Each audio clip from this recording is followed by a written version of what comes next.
Hello, everybody.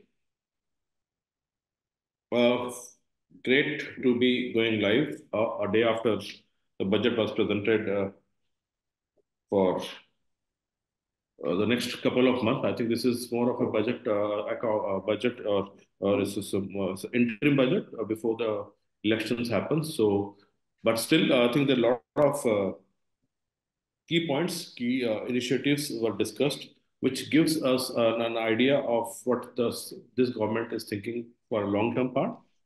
And we have multiple speakers, multiple experts who we will like to discuss and understand what this budget meant for businesses in particular and SMBs, industry in general, and SMBs and startups in particular.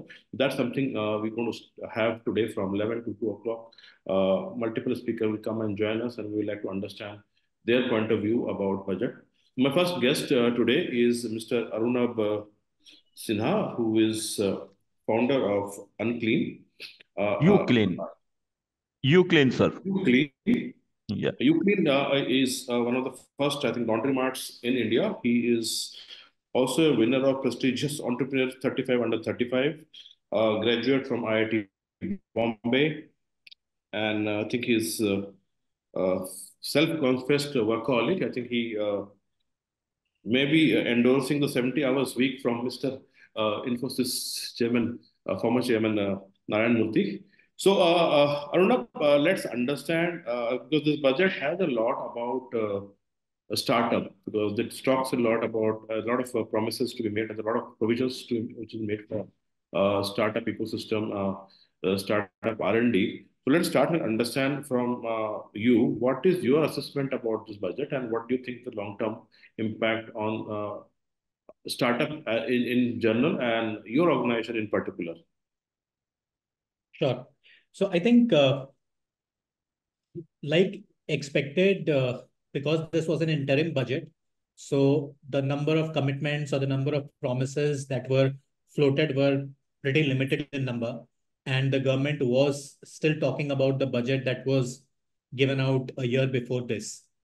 Keeping the elections in mind, there was not a lot of talking about the impact that this budget is going to have on the startup ecosystem, which is fairly expected given that we have the elections in the next 4 or 5 months. But there were a couple of points that I believe again show the government's serious intent about fostering entrepreneurship, fostering startup culture in the country. And one of them that really stood out was the creation of the corpus of 1 lakh crore, focused mainly on technology firms or startups that are leveraging technology, that are leveraging innovation. And I think the most interesting part within that commitment itself was the fact that the proposal is that these would be financial loans that would be extended and they would be interest-free loans for a period of 50 years, which would sound very exciting for startups that are heavily focused on technology, deep tech startups or AI startups. They can actually take advantage of this scheme that the government has announced, wherein they can take this loan and they can repay the loan without paying any interest for the next 50 years. So I think this is one very positive outcome from the interim budget that we came across. And second thing, I think what is also interesting is right now the country is reeling under what is called the funding winter. So funding has suddenly died up. Startups are struggling. Startups that had historically raised funds are also not able to raise funds. So by allowing pension funds and sovereign funds, both international as well as Indians, another interest-free or tax-free extra year, this is going to maybe help some of these pension funds or some of these sovereign wealth funds that are looking to invest into India. This might sound lucrative to them. So this might spur some bit of funding. So I would not say that suddenly the winter will be gone and you will see a lot of funding activity, but this might enable a little bit of more funding to come into India and a few startups should be benefited by it. Arunabh, as you see, you said very clearly, let's understand this is a very interim budget, not much to look at. But let's understand the last 10 years, how they have the kind of financial support they have able to provide to the startup. which can give us some kind of a direction, provided this government comes back in next post this election. So let me understand your views. How do you think this government has been uh, responding to the requirement of the startups in India? How are they supporting? What are kind of benefits they are providing to your startups ecosystem or startup businesses? And what kind of direction you can expect maybe if this government comes back, or for the matter any government comes back? Because I don't see major policy changes happening if whatever government comes in power after this election in April or May. Sure. So, see, personally, I'm a big believer in micro entrepreneurship. And if you look at Uclean as a business, you would realize that while we are a laundry and dry cleaning company, but our entire premise, our entire foundation is based on partnering with micro entrepreneurs and empowering them to run their own Uclean business in their neighborhood. So for me, one of the biggest benefits or one of the strongest positives that have come out over the last 10 years, especially from a startup perspective, is the amount of focus that the government has put on micro entrepreneurship. India has historically been a nation of shopkeepers. If you look at the density of shops in India, it is one of the highest in the world when you look at it from a per square kilometer perspective. And every Indian family, regardless of their financial might, always harbors this dream of having a small business of their own. So in the last 10 years, through government schemes like Mudra loans, Pradhan Mantri KY Yojana, funds of funds. So a lot of focus has been on disbursing funds to micro entrepreneurs to foster the culture of micro entrepreneurship in the country. So funds ranging from anywhere between 5 lakhs to 50 lakhs to deserving micro entrepreneurs has been regularly given out.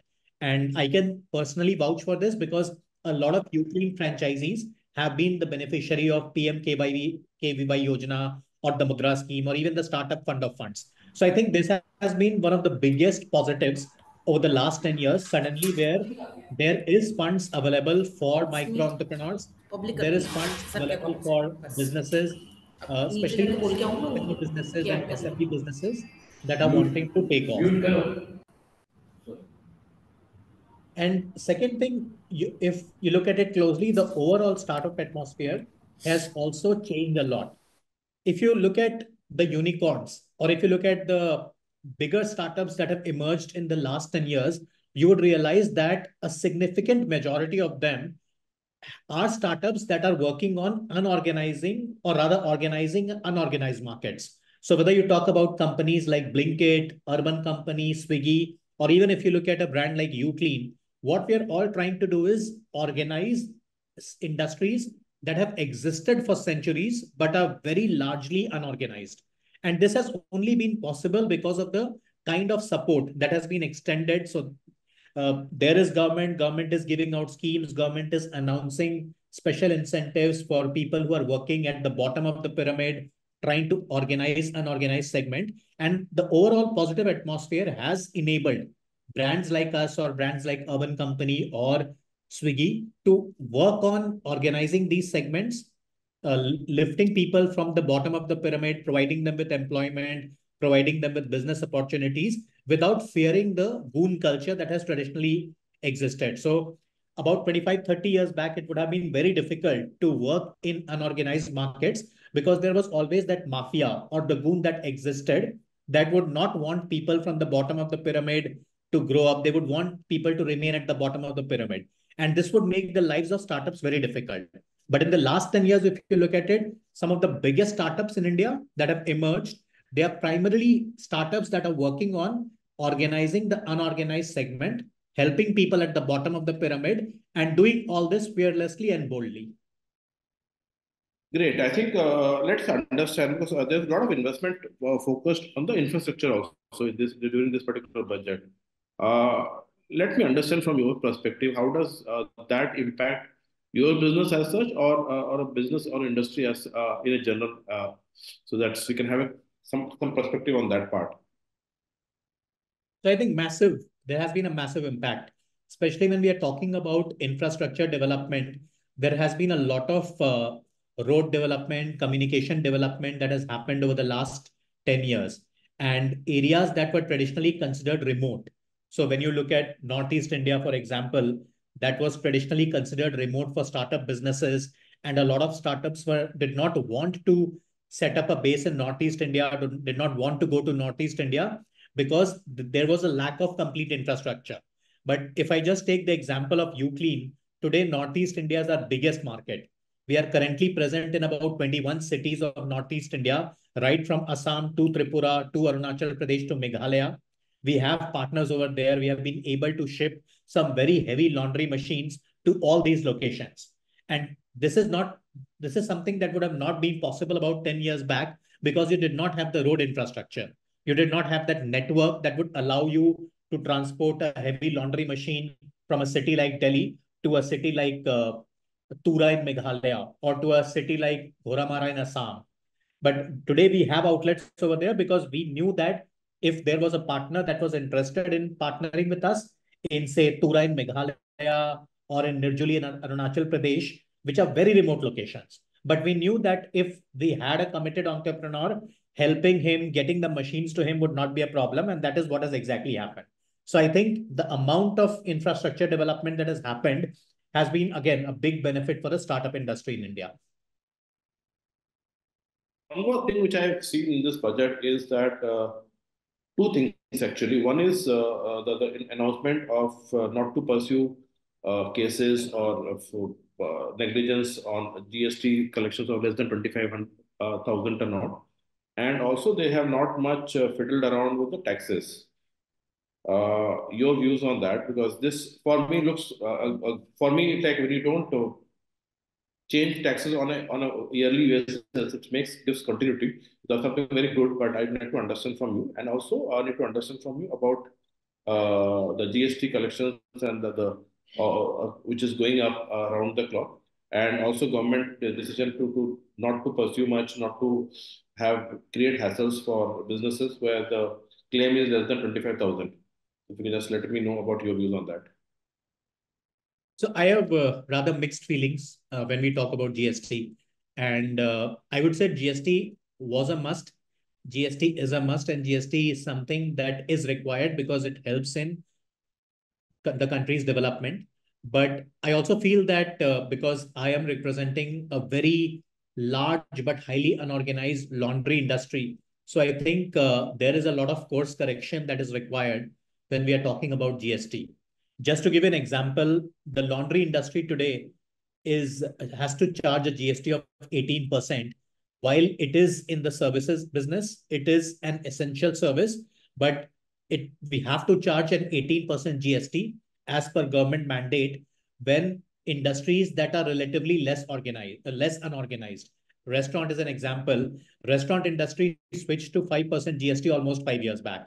And people in the laundry industry, people in the dry cleaning industry, which is only about 5% organized, they have been lobbying with the government. They have been pleading to the government that the laundry industry should be looked purely as a service industry and should be applicable only for 5% GST, as is the restaurant industry or salon industry. But unfortunately, the government has not heeded to our pleadings. So this is, I would say, one of my biggest peeves with the current setup on behalf of Uclean as well as on behalf of the overall laundry industry. And what it also does is it creates the playing field is no longer level because you have 95% of the industry which is controlled by the local hobby, the small mom and pop operators, who in most cases are not charging a GST. And brands like Uclean, they are forced to charge a GST of 18%, and that 18% difference is substantial. So you're actually incentivizing this 95% of the industry to not charge GST, to steal GST from the government. So instead, if the government looked at a reduced GST of 5%, even the unorganized local hobby, they would not mind charging 5% GST to their customer. And so much of stealing that is currently happening would not happen, and there will be a level playing field for everyone. That's a very, very valid point actually, because and that's maybe also there's a reason ki, okay, these are unorganized. Let's not do much right now. And but yeah, your point of view is about keeping the GST to at less than 5 or keeping it to 5 will definitely help organization like Uclean or any other organization which is coming in this market to actually compete and provide the additional services. So let's understand from you about that. What is what is Uclean does? How does it work? What is your just give me a little bit more about your organization for our viewers, and what are the plans you have for this year and next 5 years? Sure. So Uclean is basically a laundry and dry cleaning company that works on the neighborhood model. So we set up small laundromats, typically on 250 to 300 square feet area, where you have the laundry machine, you have a trained team, you have a steam iron table, and then you service customers that are typically living within 2 to 3 kilometer radius of the store. So we have consciously treated laundry as a hyper local model where every store is focused on serving its own neighborhood. But what we have done differently is we have used franchising as a weapon to quickly scale the brand across the country. So what we do is we partner with micro entrepreneurs across different neighborhoods of India. They become our franchise partners, and we help them in starting their own Uclean business, serving their own neighborhood. So every franchisee runs his own Uclean store. He has his own manpower, and then he services customers that are typically living within 2 to 3 kilometer radius of the store. And fortunately, this has played out very well for us. We have been able to expand this business rather quickly. So we are currently present in about 148 cities of India. We have about 485 stores between these 148 cities. And this includes some very, very small cities, very small villages in Northeast India, East India, and West India. And because of the commitment and because of the time that the franchisee is investing in the business, they are able to make it profitable and sustainable. If I talk about the plan, so we are growing very fast in India, but given the size of the country, every neighborhood represents an opportunity for a Uclean. So I believe that Uclean in India alone itself is a 3,500 to 4,000 store opportunity. And we have only scratched the surface. We are only about 10-15% there. So over the next 5 years, we would want to completely saturate the capacity that India has. We are already at the bottom of what I call the proverbial hockey stick. So I think it's going to be an explosive growth from here on. And at the same time, we are very keenly looking at one, the SAARC region, second, North Africa, because these two regions are where India was about 10 years back. So people have aspirations, people have the spending capacity, people have the investment. They're only looking for concepts that should work in that part of the world and concepts that are serving some basic necessity. So something like a laundry. And I would say Bangladesh, Nepal, Sri Lanka, and a big chunk of North Africa right now there. They are looking for someone who could service their basic necessity, and they are willing to pay as long as it's affordable. So this is the SAARC region and North Africa is something that we want to enter in 2024 and then further consolidate our presence over the next 5 years.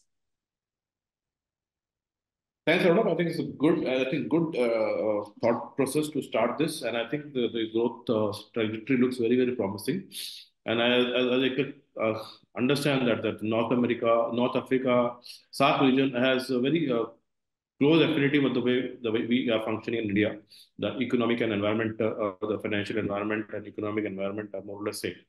Great opportunity. So thank you, Arunabh, for sharing your views, and all the best for your expanding your organization across the length and breadth of India, and moving beyond India to SAARC and North Africa region. Thank you. Thank you very much for being here and sharing your views on this budget.